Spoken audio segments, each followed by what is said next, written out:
prière que 95% des chrétiens ne font jamais et qui change tout.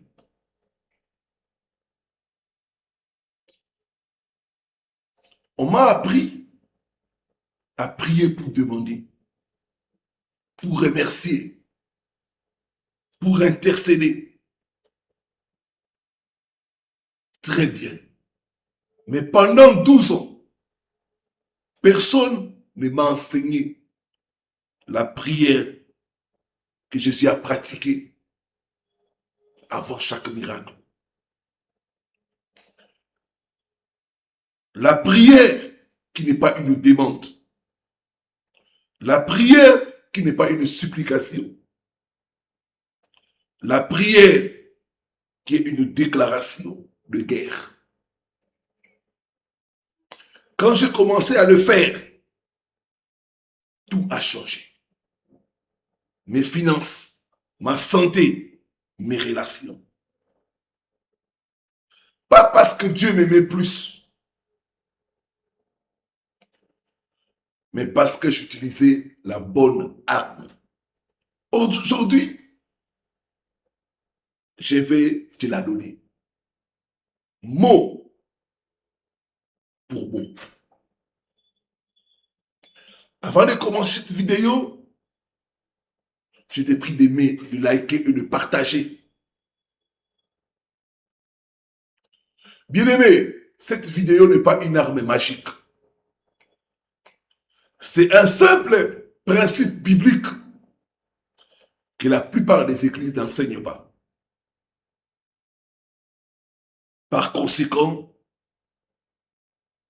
par confort ou par ignorance. Si tu restes jusqu'à la fin, je te donne le mot exact en hébreu que Dieu utilise pour combat. Ces mots vont reprogrammer ta façon de prier. Abonne-toi si tu veux ce type de contenu brut et sans filtre. Bien-aimé, le problème,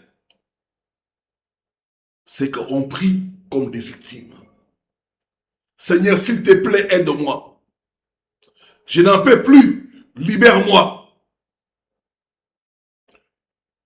Et Dieu entend, oui. Mais ce n'est pas la posture qu'il nous a donnée. 2 Corinthiens 10, le verset 4.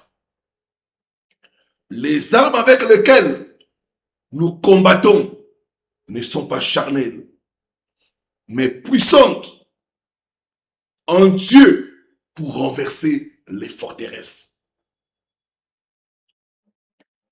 Des forteresses. Pas des petits problèmes, des structures, des systèmes de pensée, des principautés. Bien-aimé, contre une forteresse, tu ne pleures plus. Contre une forteresse, tu ne pleures pas. Tu déclares. Tu ordonnes. Tu exerces l'autorité que Christ t'a donnée.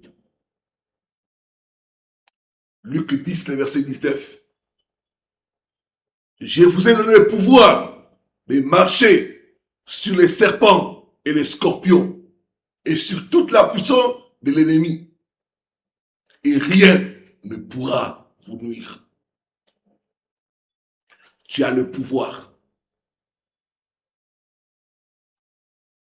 Mais un pouvoir non exercé est un pouvoir inutile.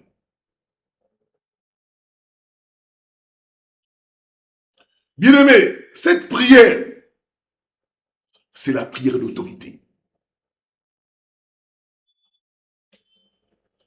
Ce n'est pas une prière à Dieu pour qu'il agisse. C'est une prière où tu agis au nom de Dieu. Laisse-moi te la donner. Et tu vas répéter après moi.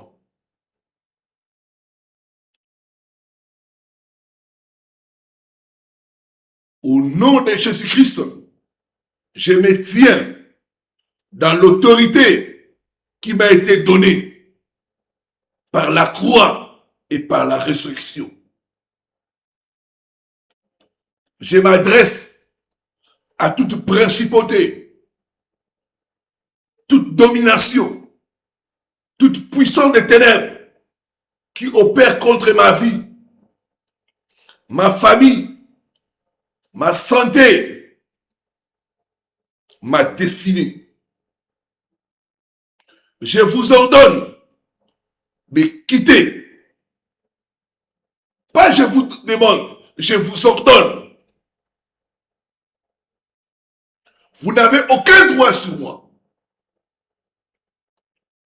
Le prix a été payé. Le sang a coulé.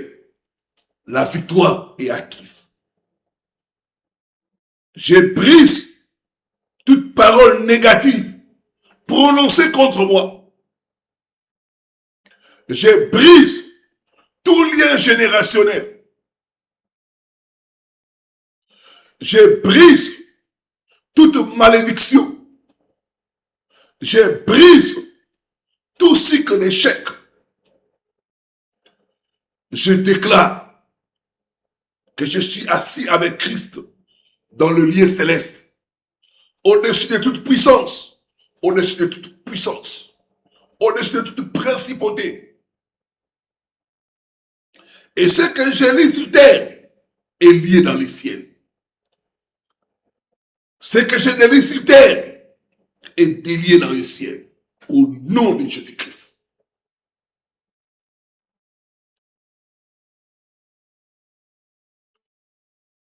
Tu as senti la différence?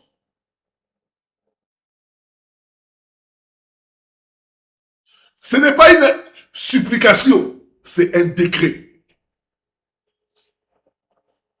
Pourquoi ça marche? Les mots hébreux que j'ai promis, la cham veut dire combattre. Mais littéralement, ça veut dire manger, dévorer. Le combat spirituel, dans la pensée hébraïque, c'est dévorer l'ennemi. Pas les supplier de partir, mais les dévorer. Quand tu pries avec autorité, tu ne demandes pas à Dieu de venir combattre. Il t'a déjà donné le mandat. Il t'a déjà donné le nom. Il t'a déjà donné le sang. Tu exécutes. C'est comme un policier qui arrête quelqu'un. Il ne va pas appeler le président. Il a le badge. Il a l'autorité. Il agit. Toi, tu as le badge du royaume. Utilise-les. Comment l'intégrer concrètement?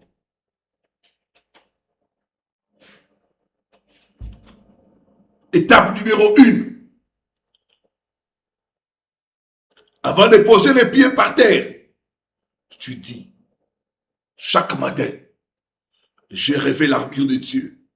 Éphésiens chapitre 6.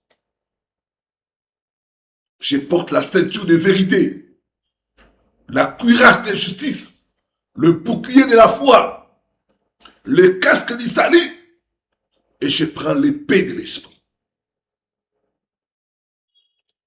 Visualise-le pendant 30 secondes. Étape numéro 2. Tu déclares la prière, l'autorité sur ta journée. Sur ton travail, sur tes enfants, sur ton corps. Pas une récitation robotique, avec feu, avec conviction. Étape numéro 3. Quand une pensée négative arrive, tu parles. Tu ne vas pas y arriver. Tu es nul, c'est fini. Tu ne discutes pas. Tu dis tais-toi.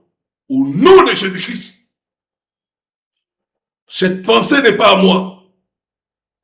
Je la rejette. Cours et ferme. Étape numéro 4. Les soirs avant de dormir, tu scelles ta maison. Je place le sang de l'agneau sur chaque porte, chaque fenêtre, chaque personne sous ses toits. 21 jours. Fais ça pendant 21 jours. Et tu reviens me dire en commentaire ce qui a changé. Cette prière a changé ma vie. Je l'ai reçue dans une saison où je n'arrivais plus à dormir. Où tout s'effondrait. Et les jours où j'ai arrêté de supplier et commencé à ordonner, la saison a tourné en 72 heures. Si cette vidéo t'a parlé, mets un cœur en commentaire. Partage-la avec quelqu'un.